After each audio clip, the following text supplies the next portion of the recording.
अस्सलाम वालेकुम। लेक्चर 8 खामोश हो जाएं भाई। लेक्चर 86 स्टार्ट करते हैं कैफ वन का। कैश फ्लो हमारा चल रहा है और होपफुली बेहतर ही चल रहा है। ठीक है जी। कैश फ्लो के अंदर दो मेथड्स हैं वैसे तो, लेकिन दूसरा मेथड आसान है, कम टेस्ट होने वाला है। जो मेन मुश्किल और ज़्यादा टेस्ट होने वाला मेथड है वो हम कर रहे हैं। भाई अब खामोश हो जाओ। ठीक है जी। इसके अंदर एक दो सवाल मैं मज़ीद खुद करवाऊंगा। बीच में कुछ लेक्चर्स जो हैं वो आप लोगों के चलते रहें। 3 से 4 क्वेश्चंस, 5 क्वेश्चंस तकरीबन आप लोगों ने किए हैं। उन क्वेश्चंस के अंदर जिन क्वेश्चंस में किसी को भी कोई मसला होगा इंशाल्लाह उसको भी डिस्कस कर लेंगे। कोई एडजस्टमेंट किसी को प्रॉब्लम कर रही है वो भी डिस्कस करेंगे। लेकिन फ़िलहाल मेरी ये चाहत है कि एक सवाल मैं जो है वो आपको अभी करवा दूँ अपने सामने एक बार, ताकि हम ज़रा रनिंग में आ जाए। छुट्टियों के बाद आए हम, उसके बाद इंशाल्लाह फिर कर लेंगे डिस्कस, कोई मसला नहीं। ठीक है जी।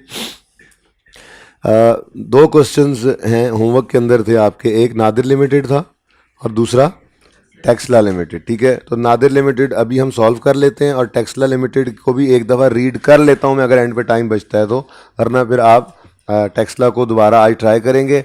ज़रूरत पड़ेगी तो पूरा सवाल टेक्सला लिमिटेड कल करवा दूंगा, ज़रूरत नहीं पड़ेगी तो जिस एडजस्टमेंट में मसला होगा वो एडजस्टमेंट ज़रूर डिस्कस कर लेंगे और एक्सट्रैक्ट्स बना लेंगे यहाँ पे। ठीक है, सही है बच्चों। चलें तो शुरू करते हैं जी। सवाल रिक्वायरमेंट है प्रिपेयर स्टेटमेंट ऑफ, मार्कर है भाई, प्रिपेयर स्टेटमेंट ऑफ, खैर ही हो वैसे तुम लोगों को, अल्लाह तुम लोगों को हिदायत दे। क्वेश्चन है जी, prepare statement of cash flows for the year ended 31 December 17 in accordance with I7 using indirect method. हमें क्या कौन सा मेथड, हमारी ज़िंदगी में तो अभी तक एक ही मेथड आया है कैश फ्लो का। हमें तो एक ही तरीके से कैश फ्लो बनानी आती है, जिसका स्टार्ट होता है पीबीटी से, एडजस्टमेंट्स आती हैं नॉन कैश की, फिर एडजस्टमेंट आती हैं वर्किंग कैपिटल की, और लेस कर देते हैं हम, नहीं, 3 चीज़ें लेस करते हैं हम, interest paid, tax paid, dividend paid. ठीक है, उसके बाद फिर इन्वेस्टिंग एक्टिविटीज हैं, फिर फाइनेंसिंग, फिर इन तीनों का टोटल नेट कैश फ्लोज, उसमें ऐड करते हैं opening cash and cash equivalent और आंसर आता है क्लोजिंग। अच्छा, मुझे ये बताएं कितने बच्चों ने इस नादिर लिमिटेड वाले सवाल को ट्राई किया था? कितने बच्चे ऐसे जिनका पहली ट्राई में ही सही हो गया था? कोई एक दो हैं, एक दो बड़ी बात है, एक दो हैं, कोई बात नहीं है। हमने तो पूरा सवाल सही करना ही नहीं होता, हमने तो सिर्फ 60 to 70% सही करना होता है। ऐसे ही है ना क्वेश्चन। तो कितनी देर में अब फॉर्मेट बन जाता है? देखो बोर्ड भी बड़ा हो गया। कितनी देर में फॉर्मेट, इस तरह वर्किंग ही करेंगे, बाकी ज़रा मेन पे रखते हैं। ठीक है जी। कितनी देर में फॉर्मेट बन जाता है? 2 मिनट ज़्यादा है, अभी 1 मिनट में बना के दिखाओ। 2 मिनट तो मुझे लगने चाहिए जी। शाबाश, शुरू करें, जल्दी करें। क्वेश्चन नंबर कौन सा है? अच्छा भाई, बातें नहीं प्लीज, बातें जो करता हुआ नजर आएगा वो क्लास से बाहर जाएगा। ठीक है, आज ये सिर्फ एक क्लास है मेरी, प्लीज इस एक क्लास का ये सवाल पूरा होगा तो ये आपसे पहले वाली क्लास भी नहीं हो सकी और शाम वाली भी नहीं हो सक रही है फिलहाल। ठीक है, आज का दिन यही क्लास सबको अवेलेबल होनी है, इसलिए प्लीज़ बिल्कुल भी तंग नहीं करना आपने, टाइम बहुत कम है, सवाल इफेक्टिवली करना है। ठीक है, सही है जी। नाम बता दें सवाल का? नादिर लिमिटेड। स्टेटमेंट ऑफ, हाँ पूरा लिखना है आपने तो, statement of cash flows for the year ended 31 December 17। अच्छा लो भाई जी। सबसे पहले ऑपरेटिंग एक्टिविटीज की हेडिंग आती है। ऑपरेटिंग एक्टिविटीज में हम स्टार्टिंग पॉइंट हमारा हमेशा क्या होता है जी? Profit before tax. मार्कर जरा ब्लैक निकालना, बाकी भी सही नहीं चल रहा जी। उसके बाद होती हैं जी adjustments for non cash items,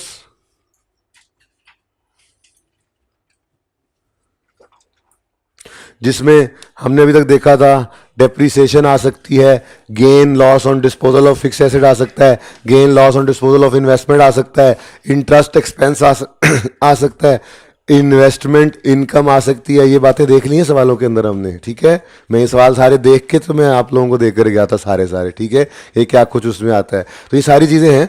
एक दो ऐसी चीज़ें हैं जो हमारे सिलेबस में नहीं है, लेकिन एंड पे जाके वो भी मैं ऐड कर दूंगा कौन सी चीज़ें और यहाँ पर आ सकती हैं। फिलहाल वो नहीं है, लेकिन हो सकता है कहीं गलती से आ जाए। ग्रेचुटी और वारंटी सेम ट्रीटमेंट, उसका भी इंटरेस्ट जैसा, लेकिन फिलहाल नहीं। ठीक है, तो यहाँ पे क्या कुछ आता है जी? Depreciation, gain loss on disposal of fix asset, interest expense और इंटरेस्ट या इन्वेस्टमेंट इनकम। इतना कह सकते हैं हम, इससे ज़्यादा कोई और चीज़ नहीं आती फिलहाल। क्या क्या जी? Depreciation, gain loss on disposal of non current asset कह लो, उसमें इन्वेस्टमेंट भी आ जाती हैं लॉन्ग टर्म, उसमें दूसरे एसेट्स भी, ठीक है ना। तो क्या? Depreciation, gain loss on disposal of non current assets, interest expense और इन्वेस्टमेंट इनकम या इंटरेस्ट इनकम। इसके अलावा फिलहाल आपके सिलेबस के लेवल पे कोई और चीज़ नहीं है जो यहाँ पे आए, एक दो एडिशनल चीज़ें जो हम यहाँ पे लिख लेंगे, ठीक है। अच्छा, इंटरेस्ट एक्सपेंस को हम ऐड बैक करते हैं, इंटरेस्ट पेड को नीचे लेस करते हैं, ऐसा ही है। और अगर इन्वेस्टमेंट इनकम या इंटरेस्ट इनकम हो तो उसे यहाँ से लेस करते हैं और उसके कैश फ्लो को इन्वेस्टिंग एक्टिविटी में हम लेते हैं। यही सब कुछ कर रहे होते हैं ना, तो ये कैश फ्लो है। और क्या कैश फ्लो के अंदर? उसके बाद जी adjustment for working capital items हैं। भाई मार्कर कोई ला दो यार आमिर चज का।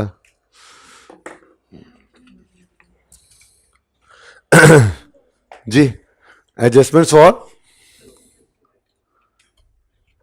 इन्हें मेरे जाने से पहले की इंक भरी हुई है, शायद इनको ताज़ा कर लो। Adjustments for working capital items की चेंजेस, ठीक है जी। अच्छा, अब हमें ये भी पता लग गया है कि वर्किंग कैपिटल आइटम्स की जो चेंजेस होती हैं, अगर उनको कोई एडजस्टमेंट हिट कर रही हो तो फिर वर्किंग से गुजार के उनको लाना होता है। जैसे क्वालिटी एंटरप्राइज वाले सवाल में आपने देखा था, 13 था, पता नहीं कौन सा था सवाल, 13 है गालिबन, क्वालिटी एंटरप्राइजेस। बड़ा अच्छा सवाल जिसको मैं कह रहा था, क्यों? उसके अंदर बहुत सारी ऐसी एडजस्टमेंट्स हैं जो आप पास पेपर के 90% क्वेश्चंस के अंदर वो एडजस्टमेंट्स देखेंगे, जो क्वालिटी एंटरप्राइज की एडजस्टमेंट्स थी, ठीक है। जिसके अंदर वो कहता था ट्रेड एंड पेबल्स के अंदर एक चीज ये इंटरेस्ट पेबल शामिल हुआ, बड़ा हम कहते निकालो इसको, अलग करो। ऐसी रिसीवेबल में फलां रिसीवेबल पड़ा, हम कहते निकालो इसको, ठीक है ना।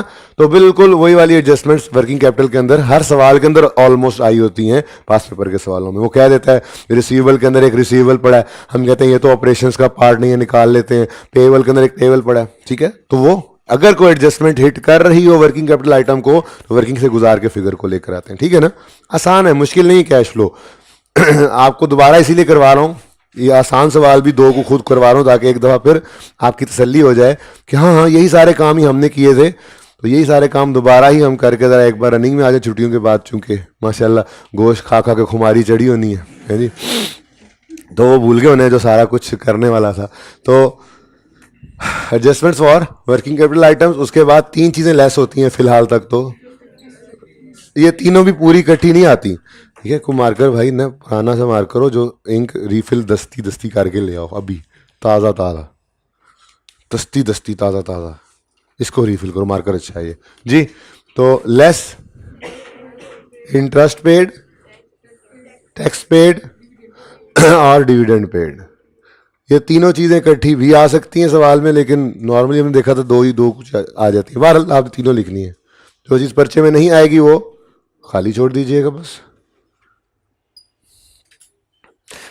इस सब से हमारे पास प्लस माइनस करने के बाद जो फिगर आएगी वो कैश फ्लोज होंगे फ्रॉम ऑपरेटिंग एक्टिविटीज, ठीक है जी।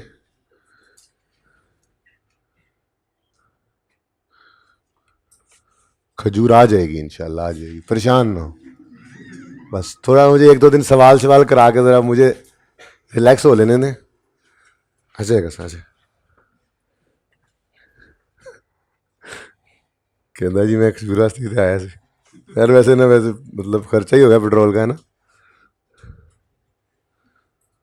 कितना से नुकसान हो गया इस बच्चे को। उसके बाद जी इन्वेस्टिंग एक्टिविटीज़ हैं,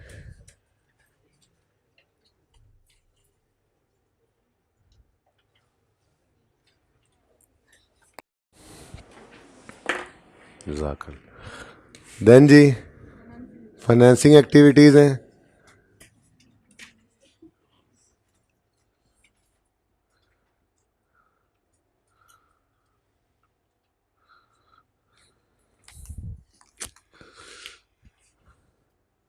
नेट कैश फ्लोज आ जाएंगे जिनके अंदर cash flows from financing activities भी पड़े होंगे, सी आएगा जी बिल्कुल। Cash flows from investing activities भी पड़े होंगे, ऐसा ही है। तो आपको ये लाइनें लगाने की, बी सी लिखने की ज़रूरत ही नहीं है। आप तो बस पहले सफ़े के ऊपर इन्वेस्टिंग, ऑपरेटिंग, दूसरे पे इन्वेस्टिंग और फाइनेंसिंग, जब एंड पे टोटल्स आ जाएंगे तो बस उन टोटल्स को ऐड कर दें। ABC भी मत लिखे हुए, तो यहाँ पे आपको ज़रा शुरू में याद करवाने के लिए ये बात लिख देता था कि इन तीनों को ऐड करके नेट कैश फ्लोज निकालने हैं आपने, A+B+C। फिर क्या करेंगे जी, इसमें ऐड करेंगे इसमें opening cash and cash equivalent, ये हमें वर्किंग 1 से मिलेगा, ठीक है जी। और हम पहुंच जाएंगे क्लोजिंग कैश एंड कैश, जिसको एक बच्चा बुलाकर हम देखा करते थे, ऐसे ही है ना।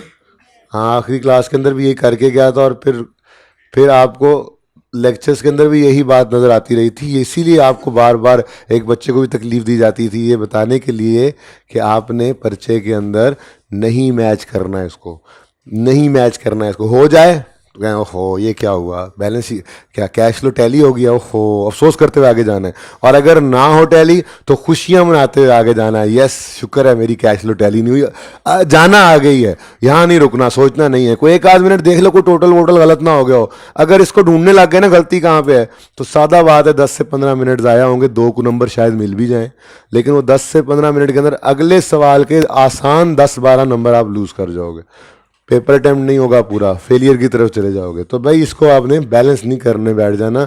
हो जाए तो अफसोस करना है, खुश नहीं होना। खुश कब होना है, जब ये मैच ना करे, जब हमारी कैश फ्लो टैली ना करे, खुश होना है फिर, ठीक है। ओके जी, तो closing cash and cash equivalent. अच्छा कितने को है कैश एंड कैश इक्विवेलेंट, दिखाना ज़रा सवाल। बस यहीं पे कैश एंड बैंक है, और कुछ नहीं खास इतने नहीं है, ठीक है। नीचे ही वर्किंग कर लेते हैं यहाँ पर ही।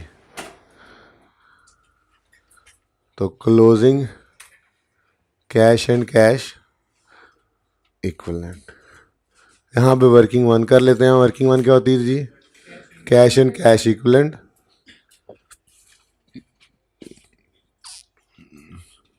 वैसे ओवरऑल ये टॉपिक आपको अच्छा लगा या नहीं अच्छा लगा? आपको क्या, आपका दिल क्या करेगा, इसमें से सवाल पर्चे में आए या ना आए? अब ये यही निशानी होती है ना किसी टॉपिक के समझ आने की, कि आपका दिल चाह रहा होता है कि उसमें से सवाल पर्चे में आ जाए, क्योंकि 60-70% सवाल बहरहाल इसमें आपसे होने वाला ही होता है। 1-2 एडजस्टमेंट्स जो मर्जी कर लें, वो आपके कोई, अगर ये 15 से 18 नंबर का सवाल आएगा, तो जो एडजस्टमेंट आपको नहीं आती उसके उसमें से 13-14 नंबर नहीं होंगे, 1-2 नंबर ही होंगे जो आपको नहीं आती होगी। तो 60-70% मार्क्स इस सवाल के अंदर बहरहाल मौजूद होते हैं, जो आसानी से मिल सकते हैं आपको, ठीक है जी। क्लोजिंग और ओपनिंग बुज़दिलों के लिए नहीं है पास बस होना, दिलेरों के लिए होता है ये पास होना। जो समझ में आए वो कर लो, बस जो समझ में आए to the best of your knowledge वो करके पर्चे में आ जाओ, इंशाल्लाह पास हो गए, अगर मेहनत की हुई है तो, ठीक है। चले जी चले जी, सवाल शुरू करते हैं। अब देखें, आपने गौर किया होगा, मैंने पहले दिन जुनेद जंजू वाला सवाल कराया था, तो मैंने कहा था कि 2 साल की बैलेंस शीट और 1 साल की इनकम स्टेटमेंट मौजूद हो, कैश फ्लो का सवाल हो सकता है।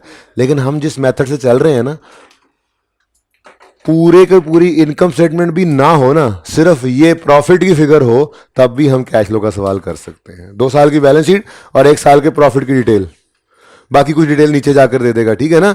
ये इस मेथड के अंदर है, जो इंशाल्लाह कल तो नहीं, कल मेरा दिल है फिर ये मेथड का एक और सवाल करके हम ज़रा थोड़ा सा और रवा हो जाएं, ठीक है। लेकिन परसों जब मैं आपको डायरेक्ट मेथड से सवाल करवाऊंगा, तो उसके अंदर हमें सबसे पहला मसला ही यही आएगा कि हम जब तक डिटेल्ड इनकम स्टेटमेंट मौजूद नहीं होगी वो मेथड अप्लाई नहीं कर सकेंगे, ठीक है ना। तो बहरहाल फिलहाल तो याद रखने के लिए इतना ही कि 1 साल की इनकम स्टेटमेंट, 2 साल की बैलेंस शीट हो तो हम कैश फ्लो का सवाल कर लिया करते हैं, ठीक है। तो आज हमारी इनकम स्टेटमेंट का सिर्फ एक्सट्रैक्ट है, प्रॉफिट एंड लॉस का सिर्फ एक्सट्रैक्ट है, पीबीटी, टैक्स और पैट। अच्छा, मैंने बड़ी दफ़ा लेक्चर्स के अंदर ये बात की होगी, मुझे कभी उम्मीद है, क्योंकि मैं हर सवाल में जब ये बात शुरू हो जाए तो किया करता हूँ लाजमी। मुझे ये बताएं कि प्रॉफिट बिफोर टैक्स 8955 ये कहाँ जाएगा? ये है starting point of cash flow, यानी ये जाएगा ऑपरेटिंग एक्टिविटीज में, ठीक है। और प्रॉफिट आफ्टर टैक्स ये, अच्छा कैपिटल अगर एक है तो कैपिटल अकाउंट में, अगर रिटेन्ड अर्निंग्स है तो वहां पर, ठीक है। तो हमारे सवाल के अंदर शेयर कैपिटल अलग है, रिटेन्ड अर्निंग्स अलग है, तो फिर प्रॉफिट ने रिटेन्ड अर्निंग्स में जाना है, ठीक है ना। ये बातें कई दफा हो चुकी होंगी, ये बातें तो याद होंगी, और यही बातें होती हैं बेटा याद रखने वाली।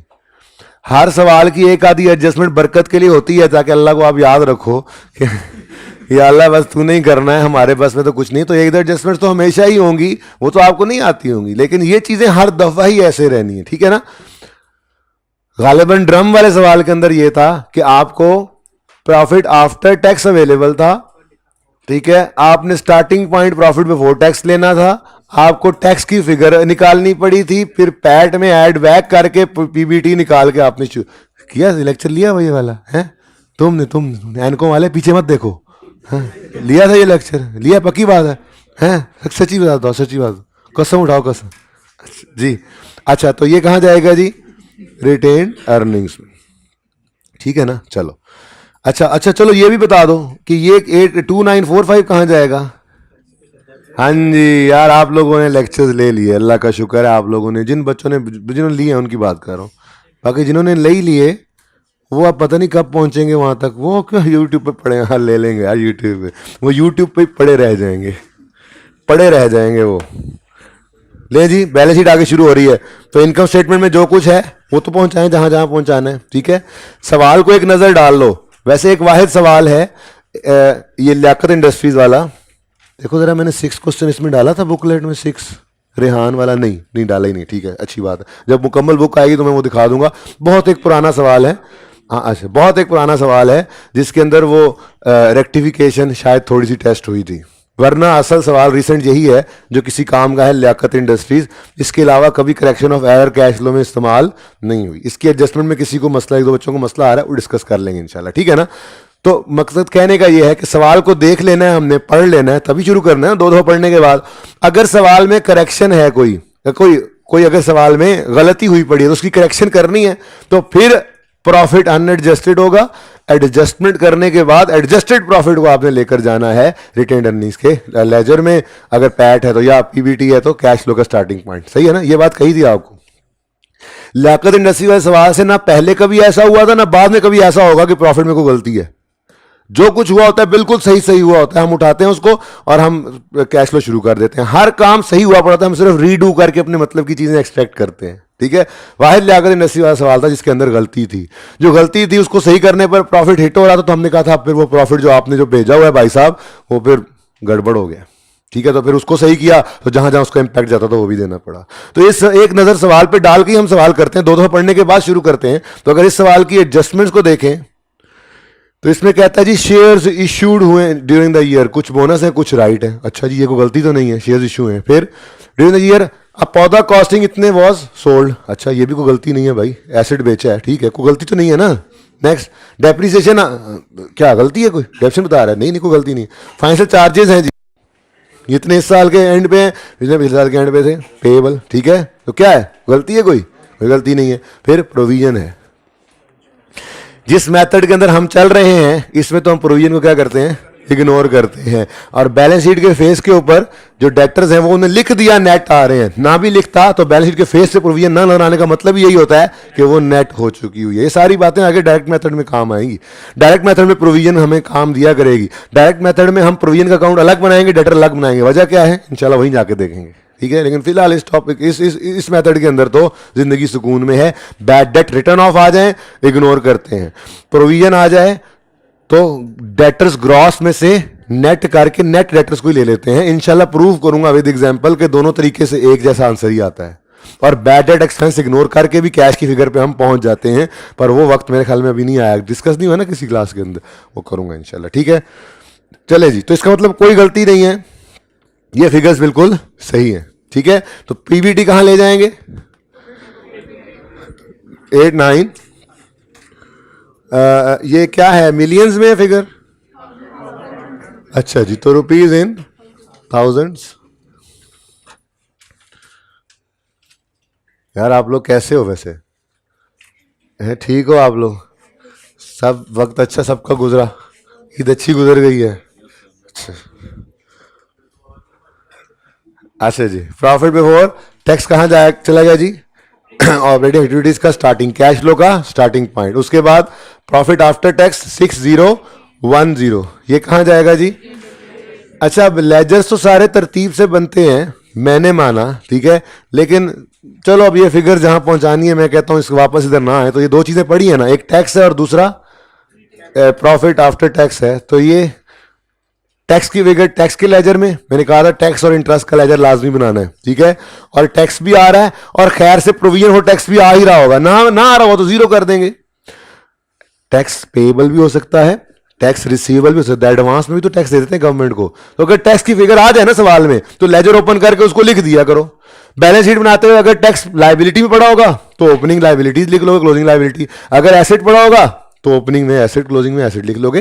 टैक्स गवर्नमेंट को एडवांस में भी दे दिया जाता है, एसेट भी हो सकता है और लाइबिलिटी भी हो सकती है, ठीक है ना। तो इसका मतलब तरतीब से चलना चाहिए था, पहले शेयर कैपिटल का लेजर बनाता फिर, लेकिन दिल कर रहा था ऐसे ही कि ये जो तीन फिगर है ना, इन्होंने जहां जहां जाना है वहां वहां पहुंचा दूं। तो मैं दो लेजर्स और बना रहा हूं, एक टैक्सेशन का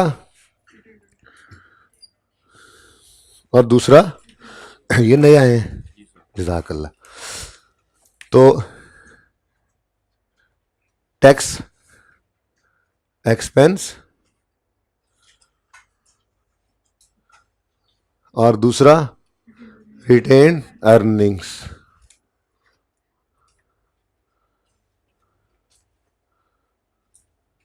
ठीक है बच्चों, चलो अब बताओ भाई, एक्सपेंस का लेजर है तो उसमें एक्सपेंस की फिगर जो प्रॉफिट एंड लॉस में पड़ी होती है वो किस तरफ नजर आएगी? ये तो मैं भूल गया हूँ, 10 दिन मैंने पढ़ाई को नहीं भूल गया मैं, ठीक है। अब मुझे नहीं, शायद बीच में छुट्टियां भी थी ना, हाँ तो जाहिर नहीं ना पढ़ाया 12 दिन, ठीक है। अच्छा, अब मुझे तो भूल गया कि भाई एक्सपेंस किस तरफ आता था, प्रॉफिट एंड लॉस वाला, लेकिन ये मुझे याद है बेसिक वाली बात कि एक्सपेंस के लेजर में कैश किस तरफ आता है, क्योंकि मुझे ये एंट्री याद है। एक्सपेंस का लेजर होता है डेबिट, कैश होता है क्रेडिट, तो इधर आएगा कैश, हाँ जी हाँ जी, इधर ही आएगा। तो फिर एक्सपेंस की फिगर थोड़ा सा ऊपर लिख लें, जगह जरा तंग है, तो फिर यहां पर प्रॉफिट एंड एक्सपेंस लिख लें जी। टैक्स एक्सपेंस इधर आएगा, टैक्स एक्सपेंस जो कि प्रॉफिट एंड लॉस वाली फिगर है। अब सवाल में कोई एक चीज दे देगा, दूसरी हम बैलेंसिंग निकाल लेंगे, ठीक है। उसके बाद रिटेन्ड अर्निंग्स का लेजर है, तो रिटेन्ड अर्निंग के लेजर के अंदर नॉर्मल चीजें कौन सी होती थी जी? ओपनिंग आता था, फिर प्रॉफिट आफ्टर टैक्स आता था, फिर डिविडेंड आता था और क्लोजिंग। कोई अब नॉर्मेलिटी भी आ सकती है, वो भी हमने देखा था सवाल में, अगर रीवैल्यूएशन हो तो देखा था ना सवाल में, देखा था अमीन इंडस्ट्रीज वाला सवाल किया था ना, उसमें वो रीवैल्यूएशन एक दो सवालों में और भी आई, एक आधे में और भी आ जाएगी अभी, और दूसरे मेथड भी आ रहे हैं उसके अंदर सवाल करेंगे, रीवैल्यूएशन विल कम, ठीक है। तो रीवैल्यूएशन अगर हो तो रीवैल्यूएशन तो रिटेन्ड अर्निंग में नहीं आती, सरप्लस अगर हो तो, लॉस भी हो तो नहीं आता, वो प्रॉफिट एंड लॉस के अंदर या ओसीआई का आइटम है। लेकिन जो transfer from surplus to retained earnings होता है वो एंट्री तो नजर आती है ना यहाँ पे, ठीक है। तो वो अगर होगी तो वो भी नजर आएगी, लेकिन नॉर्मल चार चीजें यही है। अब नॉर्मेलिटी जो होगी सवाल खुद बताएगा, ओके सही है। अच्छा, अब पैट में कह रहा था हमने लिखना है कहां पे, जाग जा मेरे दोस्त जाग जा, पैट पैट 6010, ये रिटेन्ड अर्निंग्स में आ जाएगा, ठीक है जी। आखिरकार मार्कर आ गया गुजारेगा जी। नेक्स्ट, एक मिनट, पीबीटी कहां है? पीबीटी कहां चला गया? टैक्स, टैक्स के लेजर में, और पैट रिटेन्ड अर्निंग, ठीक है जी। इधर ले, हाँ भी जल्दी से बोले।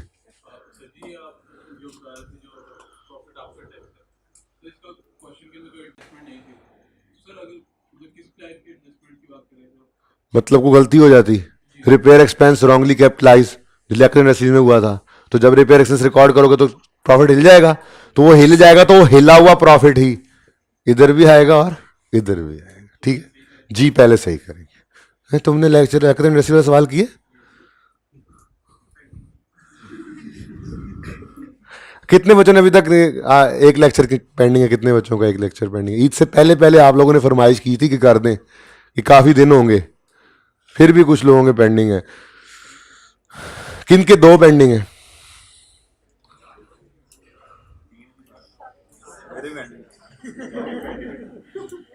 तुम्हें क्या लगता है मैं तुम्हें कुछ नहीं कहूंगा है? और आप हज करके आप कौन सा मारेंगे अपने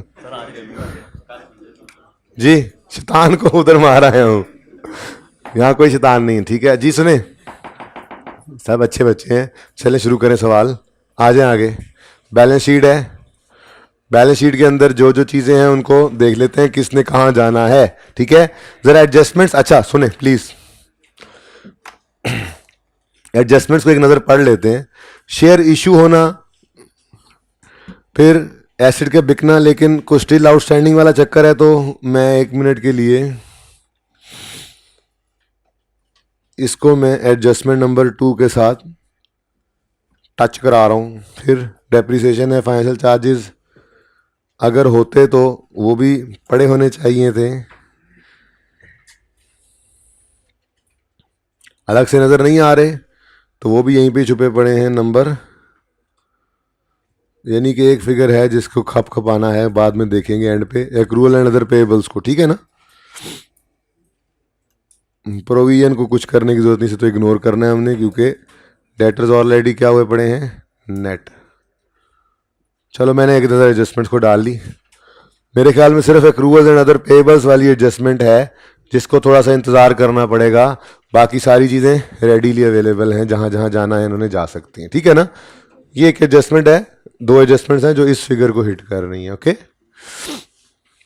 हो सकता है कोई एक ट्रेड पेबल पड़ी हो, बहरहाल इन दोनों को देख लेंगे एंड पे जाके। फिलहाल शुरू करते हैं सवाल को। सबसे पहले शेयर कैपिटल, तो शेयर कैपिटल का लेजर, कोई बात नहीं भाई, नंबर 1 नंबर 2 आपकी वर्किंग शेयर कैपिटल बनी होगी, कोई मसला नहीं है। कौन सा को तरतीब स्टैंडर्ड ने कहा है पहले वर्किंग नंबर 1 ये होनी चाहिए, वर्किंग 2, वो तो हमने एक पक्की आदत बना ली। ये कैश एंड कैश इक्विवेलेंट, मैंने कहा था आपको क्लास में ज़रूर कहा होगा ये कि ये फॉर्मेट का पार्ट ही है, समझो ये मेन फॉर्मेट का पार्ट ही है, साथ ही बना दिया करो, ठीक है। उसके बाद फिर आगे वर्किंग्स जो हैं वो सवाल के हिसाब से जी। तो शेयर कैपिटल ओपनिंग बताएं जी, 10,000, क्लोजिंग 12,400, उसके बाद जी share premium, share premium opening कितना है, नहीं है, क्लोजिंग है। अच्छा, इसका मतलब कि नए शेयर्स इशू हुए हैं और हुए भी प्रीमियम पे, यही नजर आ रहा है ना। ये पॉइंट नंबर 1 को भी सेकंड कर रहा है जिसने कहा था कि राइट शेयर्स इशू हुए हैं। बोनस शेयर्स नहीं, बोनस शेयर्स नहीं, बोनस शेयर्स में कोई प्रीमियम नहीं होता, बोनस शेयर्स में तो कैश भी नहीं आता। बोनस शेयर्स की तो एंट्री होती है retained earnings debit share capital credit. हाँ, ये राइट इशू का मसला है यहाँ पे। शेयर कैपिटल भी बड़ा होगा फेस वैल्यू से, शेयर प्रीमियम भी बड़ा होगा प्रीमियम की अमाउंट से, ठीक है ना।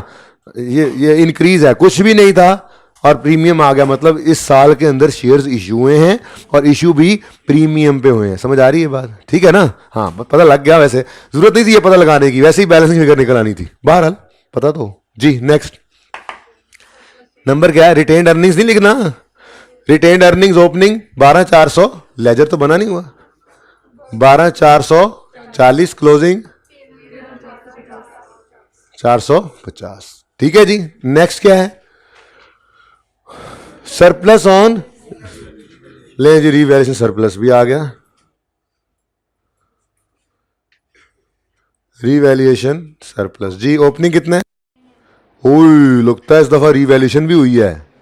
इसका मतलब दौराने इस साल एक एंट्री हुई होगी एसेट डेबिट रीवैल्यू सरप्लस इन ओसीआई क्रेडिट, और वहां से होकर ये सरप्लस के अंदर ये अमाउंट आई होगी। तो इसका मतलब एसेट डेबिट भी होना है, वो कैश से नहीं होना, वो फिगर पहले लिखनी है। ये एंट्री पहले लिखोगे तो बाद में कैश बैलेंसिंग निकालना है, ये नहीं लिखोगे ना, देखते हैं एंट्री तो आने दो, ठीक है। बहरहाल फिलहाल ये पता लग रहा है कि रीवैल्यूएशन भी हुई है, कुछ सिफर से आ गया, कितना बैलेंस सिफर से 4,000 के ऊपर पहुंच गया, तो जाहिर है रीवैल्यूएशन हुई है। तो ये 4,000 का देखो ना, ये एंट्री हुई होगी, एसेट अभी बनेगा एसेट का account, asset debit real surplus credit, entry होनी है ना, ठीक है। नेक्स्ट लॉन्ग टर्म लोन्स हैं, चलो इधर बना लेते हैं फिर। Long term loan number 7, long term loans. तो आसान सवाल इसलिए कि इसमें आसान मार्क्स भी मौजूद होते हैं मुश्किल एडजस्टमेंट्स के साथ साथ, और आसान मार्क्स ज़्यादा होते हैं, यानी कि आपको सुकून से 70% मार्क्स ही सवाल दे ही जाता है अगर आपने इतनी की प्रैक्टिस ही की हो जितनी अभी तक कर चुके हुए हैं आप। दूसरा मेथड भी बहुत कम आता है, लेकिन अब आई कैप ने 2 दफ़ा दे लिया हुआ है वो। ब्रॉड डाउन बताएं जी, 5,000, कैरी डाउन लग रहा है, क्या लग रहा है आपको कि रीपेमेंट हुई है लोन की, तभी तो लाइबिलिटी कम हो गई है, ठीक है। थोड़ा सा इधर जरा और जगह बना लेते हैं, 4100 क्लोजिंग, ठीक है जी। नेक्स्ट, नजर आ रहा है एंड वालों, ये 4100 था, मुझे शक पड़ रहा है नहीं नजर आ रहा होगा, इसलिए दोबारा लिख लेता हूँ। चलें आगे, नेक्स्ट। अच्छा वो देखो हाइब्रिड वाला रूम मैंने फिलहाल बंद कर दिया, वो ऐसे लग रहा है जैसे वो बदरू अभी यहाँ से निकलेगी कोई, देखो जरा हॉन्टेड रूम लग रहा है। अच्छा जी सुने, अब उन्हें ना कहना साथ साड़ी कांड डर रही है। ओके जी, आगे जी। ट्रेड पेबल्स हैं, ट्रेड पेबल्स हैं, वर्किंग कैपिटल आइटम में आएंगे।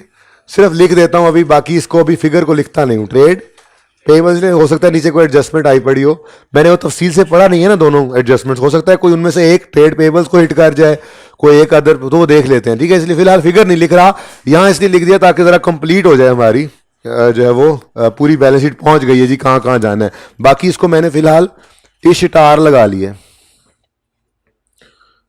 ट्रेड और पेबल्स में नहीं है एडजस्टमेंट वैसे,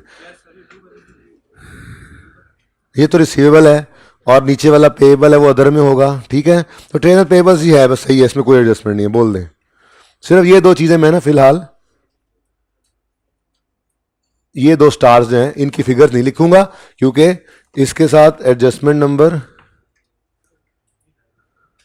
और ठहर जा पढ़ लेंगे, एडजस्टमेंट नंबर 3 और इधर एडजस्टमेंट नंबर 2, ठीक है ना। बस ये दो ये एडजस्टमेंट्स हैं जिन्होंने ऐड करना है इन दो फिगर्स को, तो सिर्फ ये दो फिगर्स को इंतजार कराएंगे, बाकी किसी चीज़ को भी इंतजार। अच्छा 4 है, 2 ही है, अच्छा यार टेबल के साथ है, ये लो यार। 4 में क्या, 3 में क्या, अच्छा 3 में डेप्रिसिएशन है, नंबर 4, चलें जी, इट्स ओके। बड़ी मेहरबानी, आपने जो कोई बात नहीं कहा है ना, होए होए होए लेवल कर दिया आपने।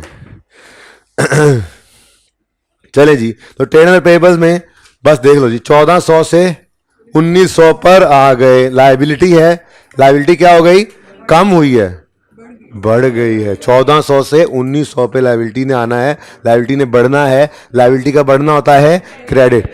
अब यहाँ पे CR भी नहीं लिखेंगे, आज बड़े हो चुके हैं ना इतने, आप इतने हो गए बड़े ना, नहीं लिखेंगे ना अब, क्या ख्याल है, ठीक है। आपने तो 3 लेक्चर अभी तक नहीं लिया, आप कहाँ बड़े हो इतने जी। तो ट्रेड लाइबिलिटीज बढ़ रही हैं, लाइबिलिटीज बढ़ रही हैं, लाइबिलिटीज का बढ़ना क्रेडिट, तो दूसरा इंपैक्ट कैश हो जाएगा डेबिट, कितने से 500 पॉजिटिव, ठीक है। Next, accrual and other payables, इनके साथ एडजस्टमेंट 4 ने हिट करना है इसको आके, इसलिए फिलहाल इनको लिख लो, एक्रूअल्स एंड अदर पेबल्स, ठीक है जी। और इसको एक वर्किंग चलो फिर ये वर्किंग एड बना दो, वर्किंग एड में यहां पर ले आओ ताकि फिगर वहां से उठा लें, क्या ख्याल है। वर्किंग एड में क्या है जी, एक्रूअल्स एंड अदर, ऐसे ही करते थे ना हर सवाल में। तो देखो हर सवाल में तरतीब एक ही रखने का फायदा ये होता है कि पर्चे में भी वैसी एडजस्टमेंट्स ही आती हैं, कोई नई चीज़ नहीं लगती है आपको, तो इसलिए तो 60-70% मार्क्स सिक्योर करना आसान है। हर सवाल नए तरीके से करें तो पर्चे में बैठे भी सोच रहे होंगे अब इसको कैसे करें। जब हर सवाल ही एक तरीके से किया होगा तो पर्चे में आपको पता ही नहीं चलेगा कि यार के पर्चे वाला सवाल को नई चीज़ है। अब वो वही सवाल कर रहे थे, वो अच्छा ये तो एडजस्टमेंट ही नहीं समझ आ रही, चलो खैर है, चुक्का लगा देते हैं, लग गई तो रोजी, ना लगी तो रोजा है जी, वो टेंशन कोई नहीं लेते फिर आप लोग। तो क्लोजिंग और ओपनिंग बताएं जी एज पर क्वेश्चन। 660 ओपनिंग और 680 क्लोजिंग, ये नजर आ रहा है। एंड वाले भाई, सबसे एंड वाले भाई ये नजर आ रहे हैं, सबसे एंड वाले भाई नहीं नजर आ रहा ना, तो फिर थोड़ा कोशिश करो आंखें सही कराओ अपनी जी, बोलो 660, अब इससे ज़्यादा गुंजाइश नहीं है, 680, तो लिखते हुए देख लो, गुजारा कर लो, माजरत, ठीक है जी। उसके बाद जी आगे चलें, तो टैक्स लाइबिलिटी है 500 ओपनिंग, 600 लाइबिलिटी है ना, लाइबिलिटी 500 और 650 क्लोजिंग, ये पहले से ही लेजर बना हुआ था।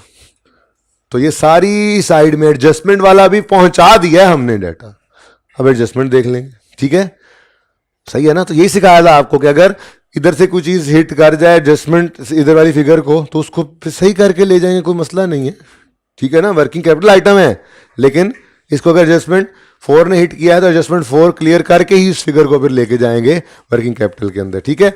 लेकिन वैसे हमने यहाँ पर लिख जरूर लिया था ताकि ये कंट्रोल हमारा रहे, ये स्किप ना कर जाए हम फिगर कहीं पे, ठीक है ना, सही है। आ जाए ऐसे साइड पे, साइड पे क्या है जी, property plant and equipment net. Net ही होता है बैलेंस शीट में, बुक वैल्यू पर ही एसेट पड़ा होता है, ठीक है।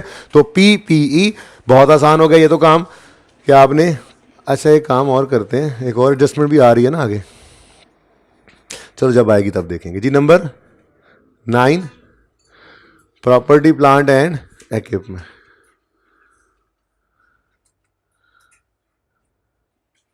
ओपनिंग बताइए जी।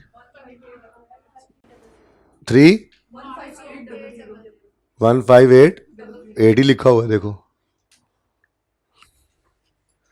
158,800। क्लोजिंग डेप्रिसिएशन है, डिस्पोजल भी है, बस यही है और क्या है, 21,400 जी। पी बुक वैल्यू पे लिखने की क्या जरूरत है, ठीक है, जब एकोमोडेशन नहीं है तो बुक वैल्यू पे वर्किंग है ना हमारी, ठीक है जी। नेक्स्ट क्या है, stock in trade. Stock in trade working capital item है और कोई एडजस्टमेंट इसको हिट नहीं कर रही है तो ये मुफ्त के नंबर ले लो भाई। स्टॉक इन ट्रेड एसेट है, एसेट एसेट, और 57 से 56 पे आ गया, एसेट क्या हो गया, कम हो गया। एसेट का कम होना क्रेडिट, तो दूसरा इंपैक्ट 150। देखो सवाल कर रहे हैं अभी लेकिन नंबर आ रहे हैं, ठीक है। तो ये पहले दिन सिखाया था जुनेद जंजुआ में, वहां में सबसे ज्यादा आइटम्स थे ये, इसीलिए वो सवाल पहले रखा था ये। अब ठीक है एडजस्टमेंट्स भी आ जाती हैं, ठीक है, लेकिन एडजस्टमेंट के होने के बावजूद भी, अच्छा एडजस्टमेंट आ जाए और वो गलत हो जाए फिर भी उसके आधे नंबर तो मिल जाएंगे, क्योंकि वो फिगर जो आपने सवाल से उठाकर उसका ओपनिंग क्लोजिंग लेना वो तो सही किया होगा ना। तो ये तरीका मुफ्त के नंबर देता है सवाल पढ़ते पढ़ते, ठीक है। नेक्स्ट अदर रिसीवेबल्स, इनको एडजस्टमेंट नंबर 2 ने हिट किया हुआ है, लिख, अच्छा ट्रेड रिसीवेबल्स है, अच्छा चलो पहले ट्रेड रिसीवेबल्स लिख लो। डेटर्स नेट ऑफ प्रोविजन है, क्या है ये, नेट ऑफ प्रोविजन है। तो नेट ऑफ प्रोविजन है तो क्या करें, शुक्र करें, क्या करें, शुक्र करें, हाँ सबको जगा दें, क्या करें, शुक्र करें। सफर करके आए हो तुम भी, मेरे तरह थके हुए तुम भी हैं, ठीक है जी। बोले बोले बोले, शुक्र क्यों करेंगे हम इस मेथड के अंदर। अच्छा वैसे आई कैप जो है ना, मैं मजे की बात बताऊं, आई कैप इस मेथड में भी ग्रॉस डेटर देता है और प्रोविजन लेता है अलग अलग, मैं वो करके जरूर दिखाऊंगा आपको, लेकिन जब दोनों में आंसर सेम आता है तो वो एक तरीका जो पर्चे में करना है वो हमने पक्का कर लिया, प्रूव जरूर करूंगा दोनों मेथड्स को, ठीक है ना, ठीक है भाई, ठीक है। अच्छा मेरे साथ ही हो ना, अच्छा तो डेटर्स अगर नेट हुए पड़े तो क्या करेंगे, नहीं नहीं शुक्र करेंगे बच्चों, शुक्र करेंगे, अल्लाह नेमत बढ़ाएंगे, ठीक है। तो शुक्र करेंगे, नेट ही पड़े हैं, प्रोविजन वाले पॉइंट को हमने क्या करना है, इग्नोर कर देना। तो उठाओ डेटर्स कितने हैं, ओपनिंग से क्लोजिंग तक ओपनिंग से क्लोजिंग आते हुए डेटर्स क्या हो गए हैं, बढ़ रहे हैं। डेटर्स क्या हैं, एसेट, एसेट का बढ़ना, डेबिट तो कैश कितने से 2394। अपने जुगाड़ हम यहाँ पे लिख के बताते भी नहीं है उसको कि हमने क्या जुगाड़ लगाया हुआ है ना, बताते भी नहीं, बताना भी छोड़ दिया हमने जी। और क्या है जी, अदर रिसीवेबल्स, ये ओपनिंग है और ये क्लोजिंग है, इनको वर्किंग में ले जाते हैं क्योंकि इसको एडजस्टमेंट ने हिट किया हुआ, ठीक है। तो नंबर 10 वर्किंग है, other receivables closing opening as per question बताएं जी, 800 और 2385। उसके बाद जी अल्हम्दुलिल्लाह कैश एंड बैंक एक ही है, देखो कैश एंड कैश इक्विवेलेंट में एक ही फिगर आई हमारी, वर्किंग 1 में जाएगा, ठीक है। 2304 और 3204 और 2355। वैसे तो सवाल सारा पढ़ लिया है, इसी के नीचे डबल अंडरलाइन कर दें, बस यही है हमारा, और कुछ है ही नहीं कैश एंड कैश इक्विवेलेंट। लेकिन चलो एंड पे कर लेंगे, कैश एंड बैंक लिखा हुआ है तो यहाँ पे हम भी लिख लेते हैं कैश एंड बैंक। डन जी, तो सवाल तो हो गया। एडजस्टमेंट नंबर 1, यहां तक कोई मसला तो नहीं है। कैश फ्लो मुश्किल आसान है, कोई मुश्किल कहने वाला क्लास से निकल जाए, उसको हक ही नहीं है इस क्लास में। हाँ पकड़ा गया ना, हाँ इसलिए बोला ना तुमसे सवाल नहीं होता 60-70%, तो तुम्हें शर्म नहीं आती, तुम इसको मुश्किल कह रहे हो। एक टॉपिक का सवाल 60-70% तुमसे सही हो जाए और तुम उस टॉपिक को मुश्किल कहो।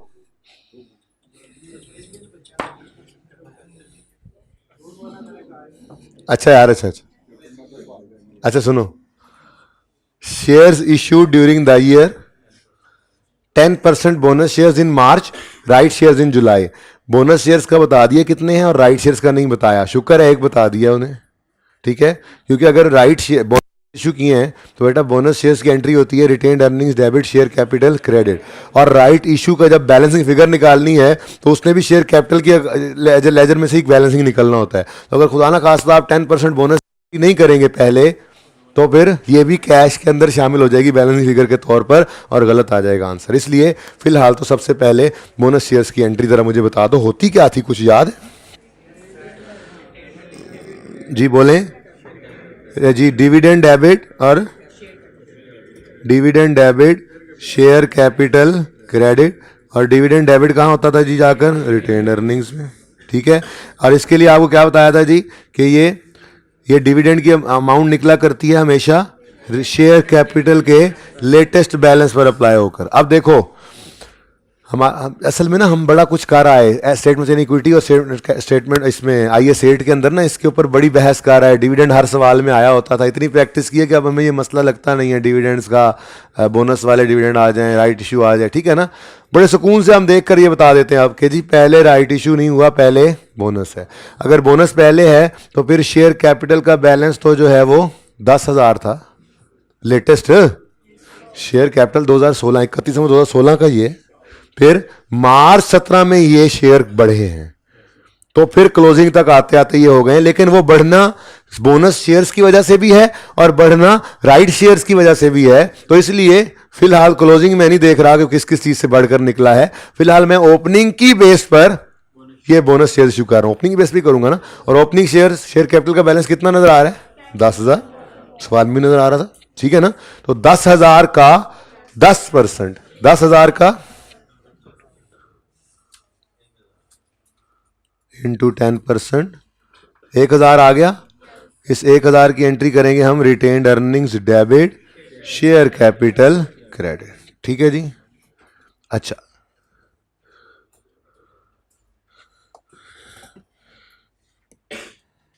क्यों बातें कर रहे हो मेरे दोस्त, क्यों बातें कर रहे हो तुम? क्या मसला है तुम्हें हैं? अच्छा जी, अब ये एंट्री पहले कराते हैं, बाकी बातें बाद में देखेंगे, ठीक है। ये एंट्री क्या है जी? रिटेन्ड अर्निंग्स डेबिट कितने से? अच्छा रिटेन्ड अर्निंग्स में ये डिविडेंड ही है, ये डिविडेंड ही है, लेकिन ये डिविडेंड कौन सा वाला है? बोनस वाला, ठीक है ना। तो फिर इसकी एंट्री बनी रिटेन्ड अर्निंग्स डेबिट। आप यहाँ पे शेयर कैपिटल भी लिख सकते हो, डिविडेंड ना लिखो, शेयर कैपिटल लिखना, शेयर कैपिटल लिख लो। ये लो, आपकी हर ख्वाहिश आज पूरी करूंगा मैं, ये लो, सिवाय खजूरों वाली के जी। रिटेन्ड वो कुछ दिन तक जी, retained earnings debit share capital credit. अच्छा बेटा अगर आप ये ना लिखते, मिसाल के तौर पे ये ना लिखते आप यहाँ, और आप एंड पे बैलेंसिंग करते, तो यहाँ पर 2,400 रुपया शेयर कैपिटल इशू करके कैश इनफ्लो, जबकि ये शेयर कैपिटल सारा 2,400 कैश इनफ्लो नहीं हुआ, बल्कि 1,000 रुपया तो आपने मुफ्त में शेयर्स बांट के शेयर कैपिटल बढ़ाया, इसके अगेंस्ट तो कैश आया ही नहीं है। अब जब आप बैलेंसिंग फिगर निकालोगे ना तो 1,400 रुपया आएगा, ये 1,400 रुपये है cash inflow from issuance of share capital. ये बात समझ आई है? इसलिए वो एंट्री पहले करना जरूरी थी। ये बात किस किस को समझ नहीं आई? निकल जाए क्लास से, बता दो। अच्छा बोलो, आसान बात थी, ठीक है। पहले ये एंट्री ना करते तो फिर कैश इनफ्लो की फिगर गलत निकलाती, एंड पे बैलेंसिंग निकालते। जैसे जैसे जैसे जैसे रीवैल्यूएशन हो जाए सवाल में और आप उसकी एंट्री एसेट के अकाउंट में ना करें और बैलेंस फिगर इस तरफ निकाल लें, तो वो फिगर भी कैश में शामिल हो जाएगी, जबकि कैश आउटफ्लो होता ही नहीं है। रीवैल्यूएशन के ऊपर कोई एसेट खरीदा नहीं हमने कि कैश आउटफ्लो हुआ, बल्कि पड़े पड़े महंगा हो गया, ठीक है ना। तो ये एंट्रीज जो होती हैं एबनॉर्मैलिटीज होती हैं, ये सवाल बताए तो एंट्री कर लेनी चाहिए बैलेंसिंग फिगर निकालने से पहले। अच्छा उसके बाद वो क्या कह रहा है जी, क्या फरमा रहे हैं जी उसके बाद भाई साहब? वो कह रहे हैं कि राइट शेयर इशू है। राइट शेयर इशू करने की एंट्री क्या होती है? Cash debit share capital credit share premium credit, लेकिन अब मुझे उसने नहीं बताया कि कितने शेयर्स इशू किए हैं, क्या उनकी प्राइस थी। चलो फेस वैल्यू तो मुझे, अच्छा फेस वैल्यू भी नहीं पता, सवाल के अंदर कहीं पे लिखी ही नहीं हुई कि फेस वैल्यू नहीं लिखी हुई, शेयर कैपिटल के सामने नहीं लिखा हुआ है खैर से, तो फिगर कोई नहीं, एक लफ्ज नहीं पता कितने shares, number of shares issue हैं, कितने पर इशू हुए हैं, लेकिन ये पता लग गया कि शेयर्स इशू हुए हैं।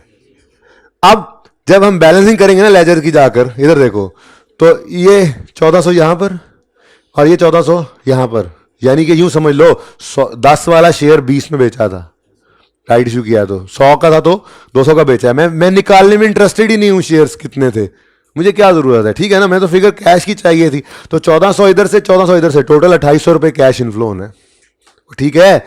बस सिर्फ इतना पता, इस लाइन का मतलब सिर्फ ये था। ये लाइन इधर लेके, ये लाइन ना भी लिखी होती, ये लाइन ना भी लिखी होती तो एंड पे जब हमने बैलेंसिंग करनी थी, इधर आओ अमर भाई, एंड पे जब बैलेंसिंग करनी थी तो यहां से 1400 निकलना था, चेक करो 1400 आ रहा है और इधर भी 1400 आ रहा है, तो इसका मतलब यही होना था कि ये नए शेयर्स इशू हुए हैं ड्यूरिंग द ईयर जिससे कैश इनफ्लो हुआ है। ये लाइन राइट इशू वाली लिख दी उसने, मेहरबानी उसकी भाई, ना भी लिखता तो एंड पे हम बैलेंसिंग करते तो यही फिगर निकलनी थी 1400 और 1400, और ठीक है, सही है ना। चलो जी,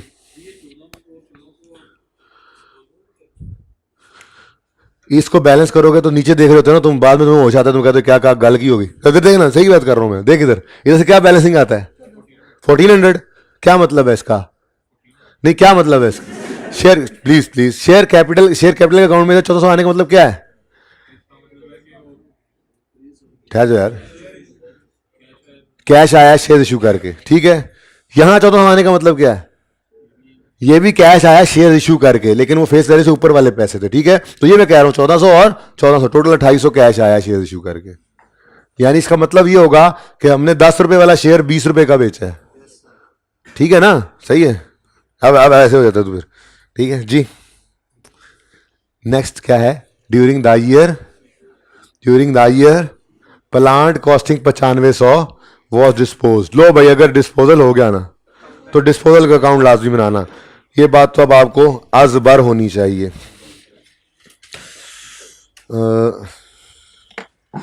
थोड़ी सी जगह है नहीं, डिस्पोजल का अकाउंट बन नहीं जाएगा इधर। नंबर 11, ठहर जा,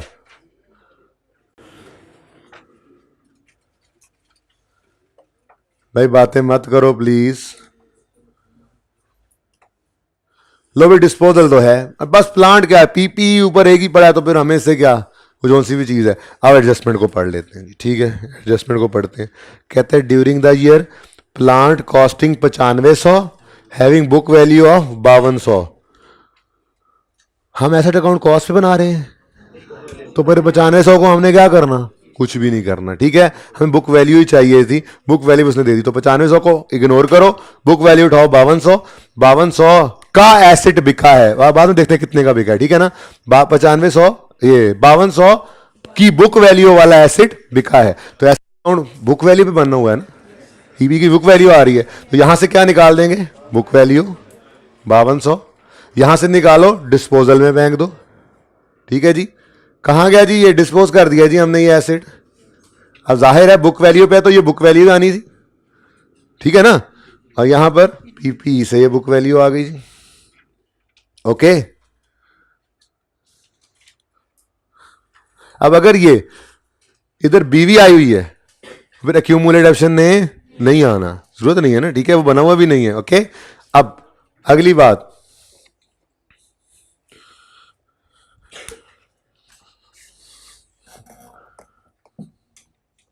ड्यूरिंग द ईयर, इसको तो मैंने कहा जरा साइड भी कर दो ना, 9500 को तो छोड़ो, हमने इसका क्या करना, ठीक है। अब यूं हम पढ़ रहे हैं, during the year a plant having book value of, जरूरत नहीं थी ना कॉस्ट की, having book value of 5200 was disposed of for 4800, ठीक है। इसका मतलब ये कैश की फिगर है, ठीक है, कैश 4800। अब अगर 5200 वाली चीज 4800 की बिकी है तो 400 का क्या आ गया, लॉस आ गया, ठीक है। तो प्रॉफिट एंड लॉस के अंदर लॉस की फिगर बैलेंसिंग 400 रुपए आ गई, ठीक है जी, सही है, यहां तक को मसला है तो बताओ। 5200 वाली चीज 4800 की बिकी तो 400 का लॉस आ गया, इस लॉस ने कहां जाना है, adjustment for non cash item, यहां पे आप लिखोगे जाकर लॉस, अच्छा सुनो, प्रॉफिट तक आते आते ये लॉस क्या हो चुका होगा, लेस, तो हम क्या कर देंगे है, ठीक है। तो लॉस ऑन डिस्पोजल, ये वर्किंग नंबर 11 में बैलेंसिंग निकला कितना, 400, ठीक है। अभी मैंने आगे एडजस्टमेंट ब्लैक यूएस लिए, बाकी 4800 अब क्या है, 4800 कैश है अगर, तो हमने क्या लिखना है यहां पर कि कैश रिसीव ऑन डिस्पोजल, ये सवाल में गिवन है, ठीक है, कितना 4800, डन जी। यहां तक को मसला, बोलो। ये एडजस्टमेंट तो कई बार हम कर चुके थे इस तरह से, अब एक छोटा सा ट्विस्ट आया इस एडजस्टमेंट में। यहां तक को मसला तो नहीं है, सिंपल एडजस्टमेंट है, गेन लॉस निकाला, adjustment for working capital item में adjustment for non cash item में ले गए, उसके बाद कैश की फिगर उठाई, उसको इन्वेस्टिंग एक्टिविटी में हमने इनफ्लो के तौर पे लिख लिया, यही करते थे ना, यही दो चीजें होती थी। अब एक नई चीज आई, पहली बार इस तरह की एडजस्टमेंट, इससे पहले आपने नहीं देखी थी, तो या यहां देखेंगे या मेरे ख्याल में इस तरह की टेक्सला में देखेंगे, ठीक है। बहरहाल केबीके वाले कह रहे हैं टेक्सला जाते हुए देखा था हमने, आते हुए देखा था, अच्छा अब तो मोटर से नहीं आते आप लोग, फिर भी टेक्सला आता है बीच में, अब तो नहीं ना आता। सुनो ये देखो, वो कह रहा है 4800 का ये प्लांट हमने बेचा था, जिसमें से 1800 अभी भी आउटस्टैंडिंग है, मतलब ये पैसे अभी रिसीव नहीं हुए, यानी 4800 सारे का सारा कैश इनफ्लो फिलहाल नहीं हुआ, कुछ अभी इनफ्लो होना है, तो कैश फ्लो के अंदर 4800 की फिगर ले जाना सही नहीं है, ठीक है। अगर अभी तक पेबल या रिसीवेबल, बेटा पेबल नहीं रिसीवेबल, हमने प्लांट बेचा है, 4800 आना था, अभी 1800 उसमें से नहीं आया, तो फिर बाकी 3000 आ गया होगा ना, ठीक है। तो ये 3000 की वर्किंग यहां शो करनी है, तो कर दो कि 4800 में से 1800, तंग हो रही है जगह, आप लिख लो लिखना है तो, ठीक है, मैं नहीं लिख रहा, ओके। 4800 में से 1800, 4800 का प्लांट बेचा, उसमें से अभी 1800 रिसीव नहीं हुआ, तो फिर बाकी 3000 रिसीव हो गया ना, ठीक है। ये बात समझ आई है। अब पहली बार ये ऐसा काम हुआ कैश फ्लो के सवाल में, तो इस तरह से भाई हर सवाल के अंदर एक आधी एडजस्टमेंट ऐसी होगी जो नहीं होगी, ठीक है। अब पहली बात इसको सही कर लें, ये कितना है, हाँ यहां पे शो कर दो, करना है तो यहां जरा जगह ज्यादा, यहां मैं कर देता हूं कि जी 4800 में से हमने माइनस कर दिया 1800, तो ये 3000 ऐसे आया, ठीक है ना। ये 3000 कहीं एक जगह पे आपने वर्किंग शो कर दिया कि 3000 कैसे निकला, वो हर जगह चल जाएगा फिर, ठीक है। एग्जाम में किसी एक जगह लिख के दिखा दिया आपने, ये बात समझ आई है कि कितने का एसेट था, बेचा कितने का था, 4800 का, ठीक है। भाई आप अकेले उस क्लास में क्या बैग में कुछ लेने गए हो, ओए देखो कोई चीज आ गई उस क्लास में, अच्छा ये सुने सुने सुने, हमने 4800 का एक एसेट बेचा, जिसमें से 1800 अभी रिसीव होना है, रिसीवेबल है, रिसीव नहीं हुए अभी, तो फिर कैश में कितना आएगा 3000, बाकी 1800 क्या है रिसीवेबल, तो ये 3000 यहां पर आ गया। और जो रिसीवेबल है इसके लिए मैं एक लेजर बना लेता हूं, जरूरत नहीं है पर बना लेता हूं फिर भी, इधर ही ना पास पास ही करके, अगर मैं यहां पे करूं, ठीक है जी।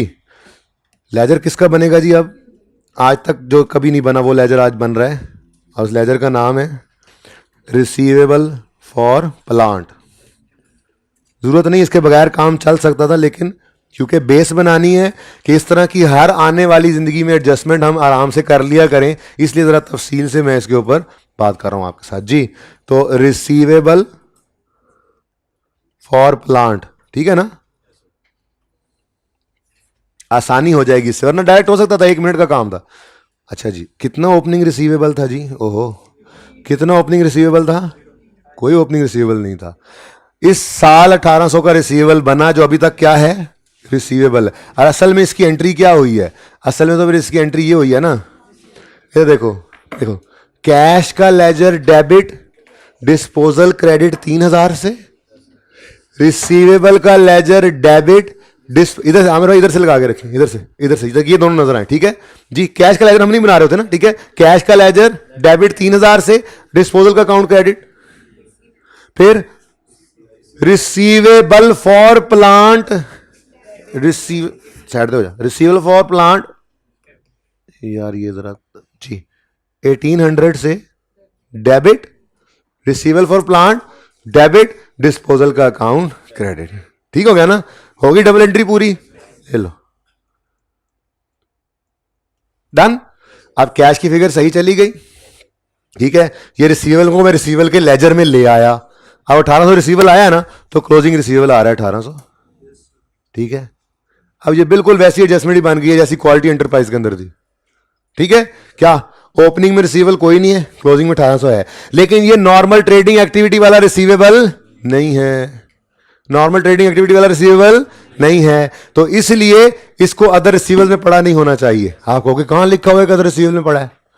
मैं ये कहूंगा आपसे कि अगर वो कह रहा है 1800 रिसीवेबल है और 1800 का रिसीवेबल है, तो यहां फेस पर नहीं नजर आ रहा, आमने सामने आपके आंखों के सामने पड़ा हो, आप कहो कहां ये पड़ा है रिसीवेबल फॉर प्लांट, कहां पड़ा है, नजर आ रहा है कहीं? वो कह रहा है 1800 रिसीवेबल है, वो कह रहा है 1800 रिसीवेबल, जागे ना सब, वो कह रहा है 1800 रिसीवेबल है, अगर है तो फिर फेस पे नजर आ रहा होता, फेस पे नजर नहीं आ रहा, तो इसका मतलब रिसीवेबल भी है, फेस पे नजर नहीं आ रहा, तो इनमें से किसी एक आइटम में पड़ा होगा। अब सवाल खामोश है तो अज्यूम करूंगा पीपीई में पड़ा होगा, नहीं, स्टॉक इन ट्रेड में होगा, ट्रेड रिसीवेबल्स में होगा, नहीं कैश एंड बैंक में होगा, फिर कहां हो सकता है?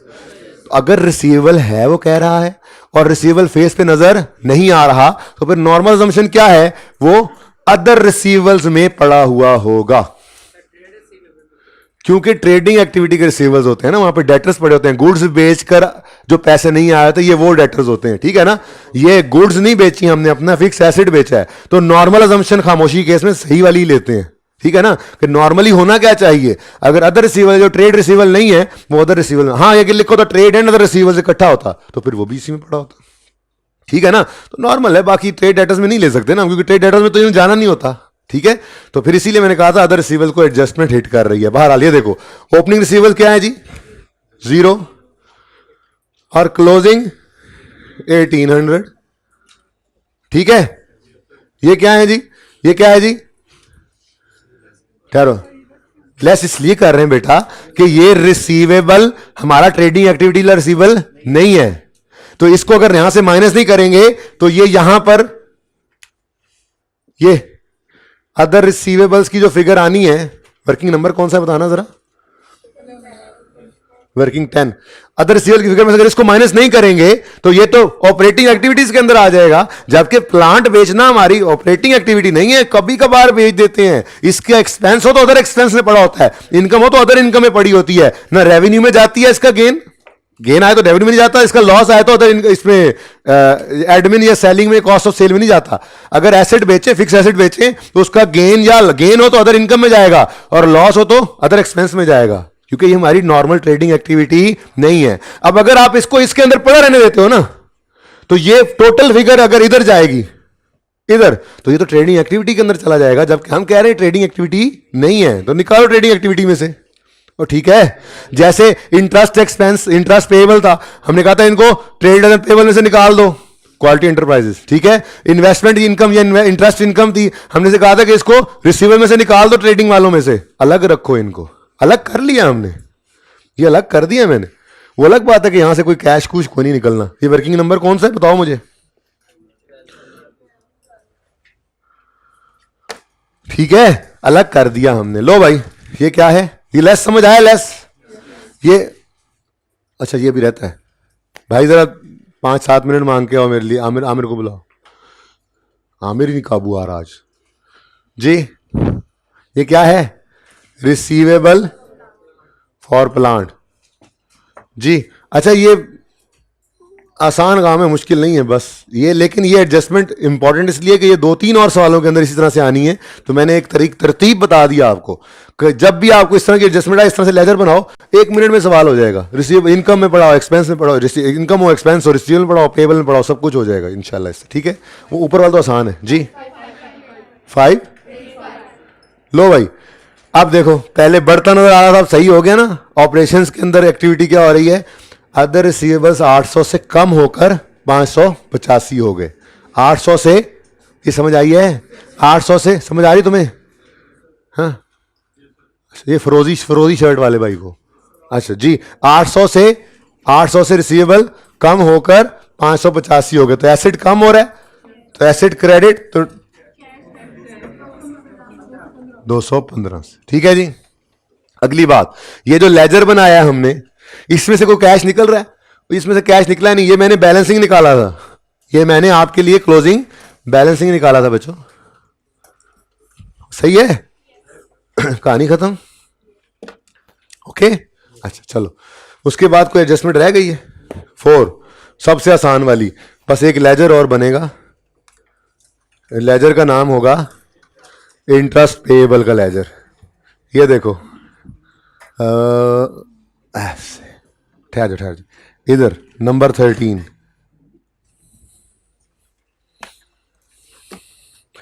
ये देखो जी, इधर बिल्कुल उसके सामने तरतीब जो वही है वैसी ही एडजस्टमेंट है। इधर देखो नंबर 13, लेजर का नाम ना हाँ चलो इंटरेस्ट एक्सपेंस लिख लो, चल क्यों नहीं रहा?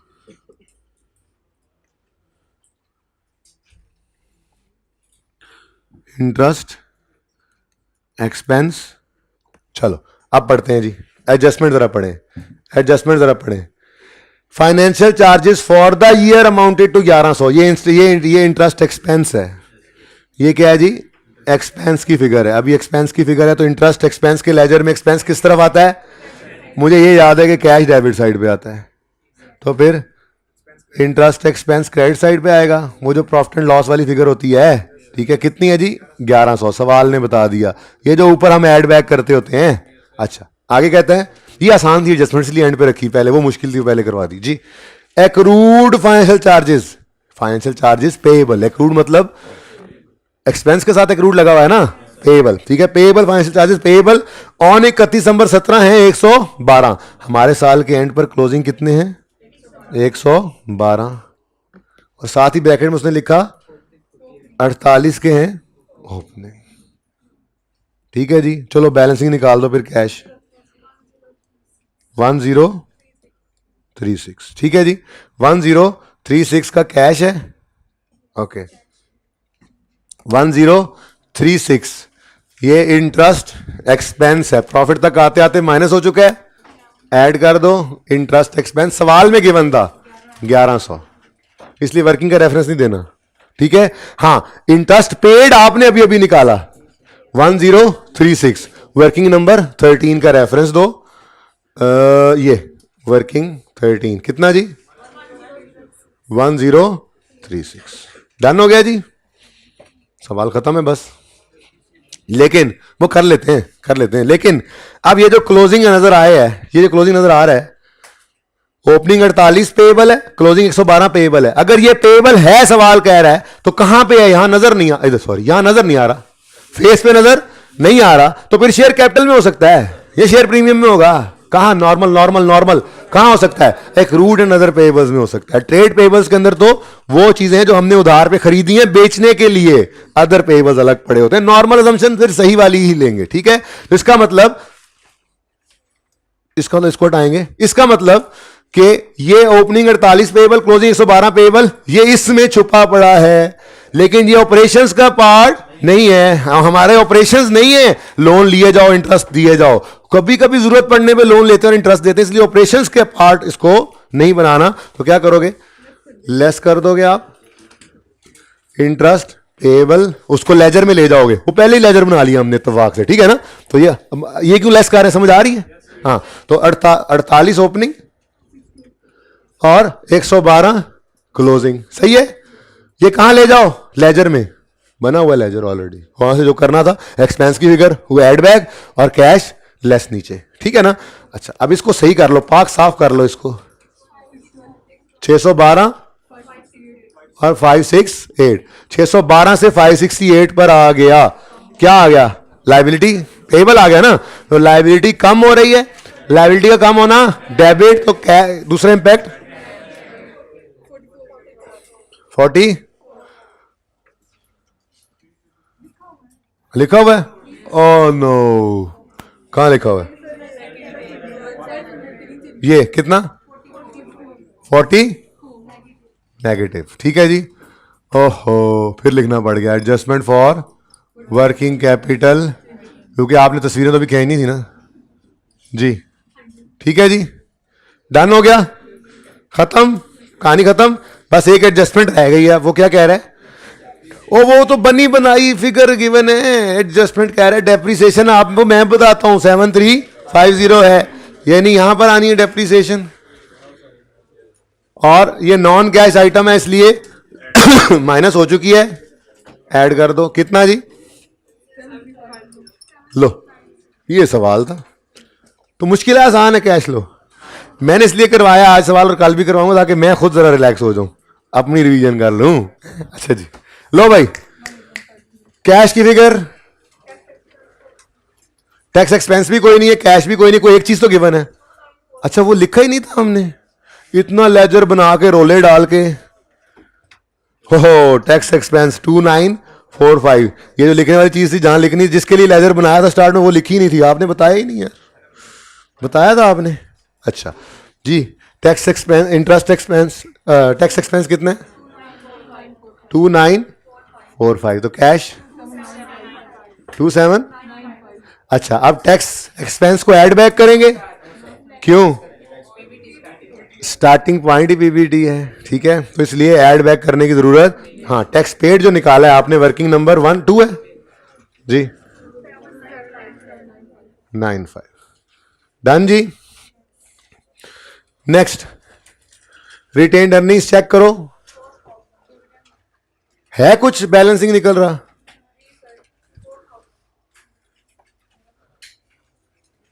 $4000 किस तरफ आ रहा है? तो फिर डिविडेंड तो नहीं हो सकता, प्रॉफिट तो उन्होंने पहले बता दिया है। अच्छा डेबिट साइड पे आ रहा है, देख लो। अच्छा रिटेन्ड अर्निंग्स डेबिट हो रही हैं, यानी कि फिर कैश डिविडेंड होगा, ठीक है होगा फिर।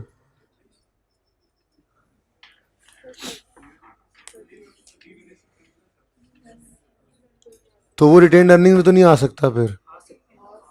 मुझे ये बताओ पहले, मुझे सॉरी पहले मुझे ये बताओ, ये लेजर इस साइड का टोटल कितना है? 18,000। 18,000 में से 1000 और 13 माइनस करो, एग्जैक्ट 4000 आ रहे हैं। पता नहीं, फिर ये डिविडेंड ही हो सकता है या सरप्लस होता है, सरप्लस का ट्रांसफर तो डेबिट साइड पे आता है, इसकी क्रेडिट साइड पे आता है, ठीक है ना। चलो फिलहाल इसको फिर कर दो डिविडेंड, और ये डिविडेंड कौन सा है? कैश ही होगा।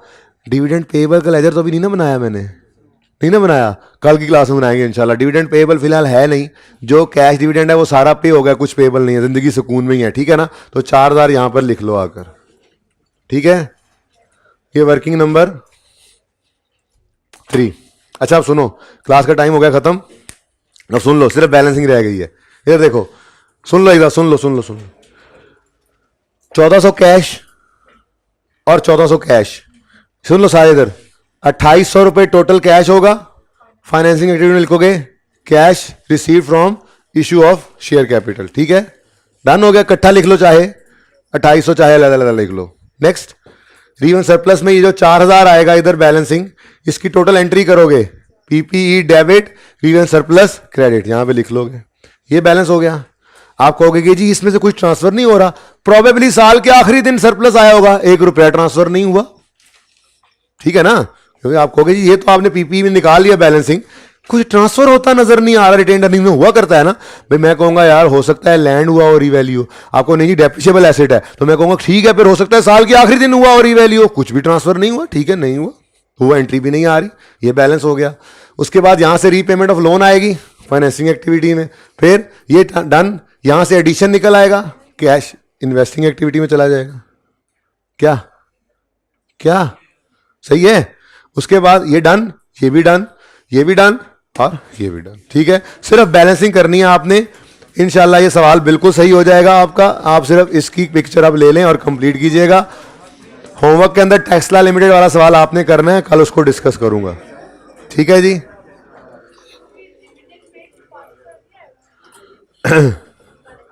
देखें जी, सवाल एक आया है कि डिविडेंड पेड में 5000 नहीं आएगा, क्या ये मैंने पे किया है कैश?